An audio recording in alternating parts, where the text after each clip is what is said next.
अस्सलाम वालेकुम जी बेटा, कैसे हैं आप सब? उम्मीद है सब खैरियत से ही होंगे। अच्छा बेटा, कल जो टॉपिक पढ़ा था वो था ब्राउनियन मोशन। ठीक है, उम्मीद है सबको समझ आ गई होगी। आज जो टॉपिक पढ़ना है वो है काइनेटिक थ्योरी ऑफ गैसेस।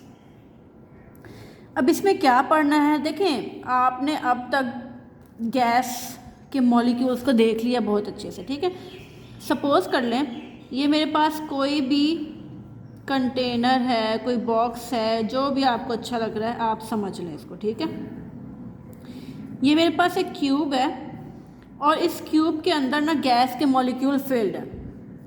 और आपको पता है गैस के मॉलिक्यूल हमेशा रैंडम मोशन में ही होते हैं।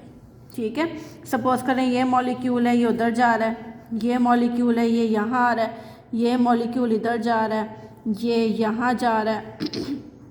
इस तरह से आपको पता है सबकी रैंडम मोशन होती है। ठीक हो गया। अब असल में काइनेटिक थ्योरी ऑफ गैस जो है ना वो बताती क्या है, वो बताती है इन्हीं गैस मॉलिक्यूल्स की कंपोजिशन। ये जो गैसेस है ना, यानी ये जो गैस है इनके जो मॉलिक्यूल है इनकी कंपोजिशन बताती है और इनकी मोशन को डिस्क्राइब करती है। ठीक है, तो देखिए हम क्या लिखेंगे, हम बताएंगे kinetic theory of gas describes kinetic theory of gas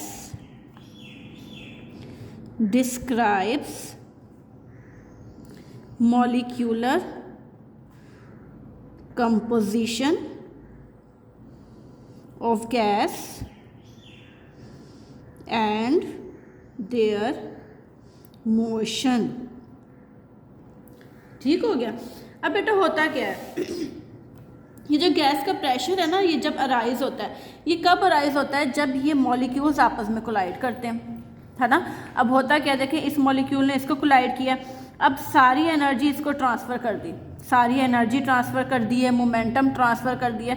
अब कुलयन की वजह से इनका अंदर गैस के मॉलिक्यूल्स जब आपस में कोलाइड करेंगे तो इनका प्रेशर अराइज हो जाता है। ऐसे ही है ना, देखिए एक ने दूसरे को हिट किया, जब हिट किया कुलयन हुई, एनर्जी ट्रांसफ़र हुई, तो इसमें एनर्जी ज़्यादा नहीं आ गई। जब इसकी एनर्जी ज़्यादा है, इसने आगे कोलाइड करना है किसी और के साथ, बेटा किसी और के साथ भी कर सकते हैं और कंटेनर की वॉल के साथ भी कोलाइड हो सकता है। ऐसे ही है ना, लाजमी थोड़ी है ये इस वाले मॉलिक्यूल से कोलाइड करे, ये वॉल ऑफ कंटेनर के साथ भी कोलाइड कर सकता है। और जब कुलयन होती है तो आपको पता है फिर प्रेशर अराइज हो जाता है। ऐसे ही है, तो बेटा यही लिखा है, the gas pressure arises due to particle colliding with each other and walls of container. ठीक हो गया। अब बेटा ये जो मॉलिक्यूलर थ्योरी है ना हमारे पास, ये कुछ प्रॉपर्टीज़ भी बताती है। कौन कौन सी प्रॉपर्टीज़, जैसे कि इधर मॉलिक्यूल्स का टेम्परेचर, ठीक हो गया, कोई वॉल्यूम है इसका वॉल्यूम, या प्रेशर है तो प्रेशर। ठीक है, इसमें और भी प्रॉपर्टीज़ आ जाती हैं सच एज, जैसे विस्कोसिटी, ये कल मैंने आपको विस्कोसिटी बताई है। ठीक है, थर्मल कंडक्टिविटी है, डिफ्यूजन है, ये बहुत सारी जो टर्म्स है ना वो सारी कौन बताती है, काइनेटिक थ्योरी ऑफ गैसेस। तो बेटा मैंने लिख लिया है, क्या लिखा है, it also define properties such as temperature, volume, pressure, यही बताया, as well as transport properties such as viscosity. ठीक है, थर्मल कंडक्टिविटी एंड डिफ्यूसिविटी। बेटा ये वर्ड आपके लिए थोड़ा सा न्यू है, डिफ्यूसिविटी क्या होता है, ये असल में लफ्ज़ निकला कहाँ से, डिफ्यूजन से निकला है। और डिफ्यूजन क्या होती है, हायर कंसंट्रेशन से लेके लोअर कंसंट्रेशन की तरफ जो चीज़ें मूव करती हैं उन्हीं को आप क्या बोलते हैं, डिफ्यूजन। और इसी प्रॉपर्टी का नाम क्या है, डिफ्यूसिविटी। हाई कंसंट्रेशन से लो कंसंट्रेशन की तरफ जो चीज़ें मूव करती हैं। ठीक हो गया। अच्छा बेटा अब इसकी कुछ असम्पशंस हैं, हम वो चेक कर लेते हैं क्या क्या इसके असम्पशंस। बेटा बेसिक असम्पशन देखें, सबसे पहले हम ये बता दें ये जो काइनेटिक मॉलिक्यूलर थ्योरी है सिर्फ अप्लाई होती है आइडियल गैसेस के लिए। ठीक है, ये बात आपने हमेशा याद रखनी है। और आइडियल गैसेस उन ही चीज़ों पे होती है जिसमें पॉइंट पार्टिकल्स होते हैं। अब पॉइंट पार्टिकल क्या है, पॉइंट पार्टिकल में असल में स्मॉल पार्टिकल्स को बोलते हैं आप। ठीक हो गए, तो आपने बस ये बात याद रखनी है कि आइडियल गैसेस के लिए ये एप्लीकेबल है और आइडियल गैसेस में पॉइंट पार्टिकल है जिसमें हम बहुत स्मॉल पार्टिकल की डिस्कशन करते हैं, ठीक है। अब बेटा बेसिक अजम्पशन में पहला पॉइंट क्या है कि gas consist of very large number of tiny particle. बेटा ऐसे ही है ना, देखिए ये कंटेनर है, ये तो मैंने चंद मॉलिक्यूल्स बनाया ना, आपके पास चंद ही पार्टिकल्स हैं लेकिन आपको पता है इसमें कितने बेतहाशा पार्टिकल्स होंगे, काउंटलेस होते हैं ना। तो यही बात लिखी हुई है कि इसमें बहुत large number of tiny particles होते हैं जो कि एक दूसरे से फार अपार्ट होते हैं, बहुत दूर होते हैं। ठीक हो गया, यही सारी डिस्कशन मैंने यहाँ पे लिख दिया। दूसरा बेटा, अब दूसरा पॉइंट अगर आप बताएंगे तो क्या बताएंगे, गैस मॉलिक्यूल की कौन सी मोशन होती है, रैंडम, ऐसे ही है ना। तो हम लिख लेते हैं गैस पार्टिकल्स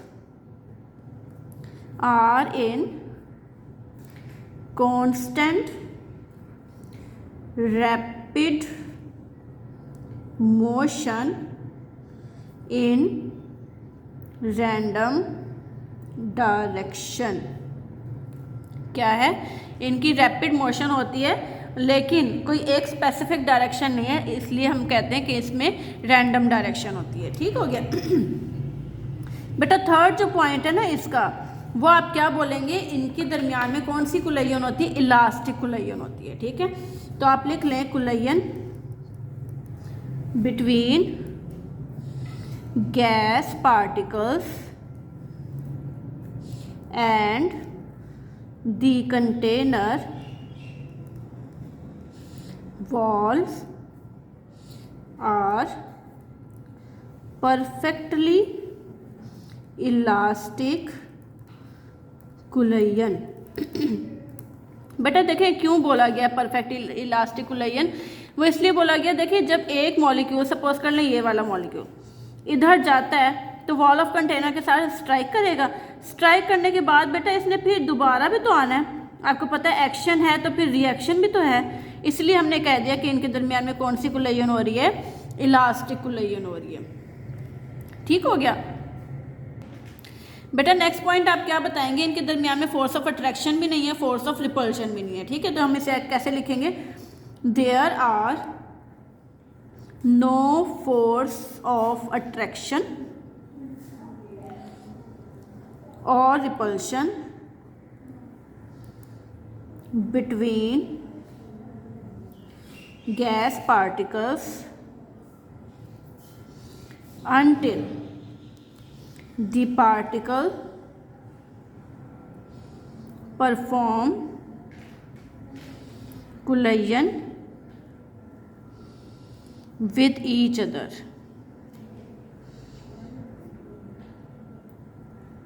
देखिए क्या लिखा हुआ है कि कोई फोर्स ऑफ अट्रैक्शन तो नहीं है, ना ही रिपल्शन है गैस मॉलिक्यूल्स के दरमियान में, लेकिन कब तक, जब तक पार्टिकल कोलाइड नहीं करेंगे एक दूसरे के साथ। ठीक हो गया, जाहिर सी बात है जब स्ट्राइक करेंगे एक दूसरे के साथ तो अट्रैक्शन रिपल्शन कुछ ना कुछ तो होगी।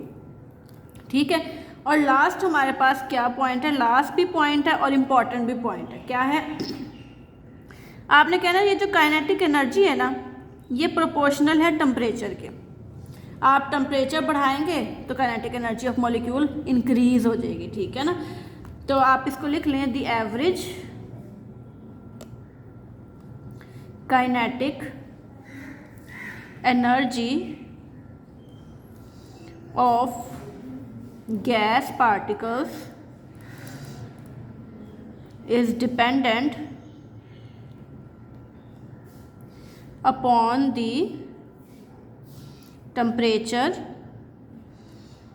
Of the gas.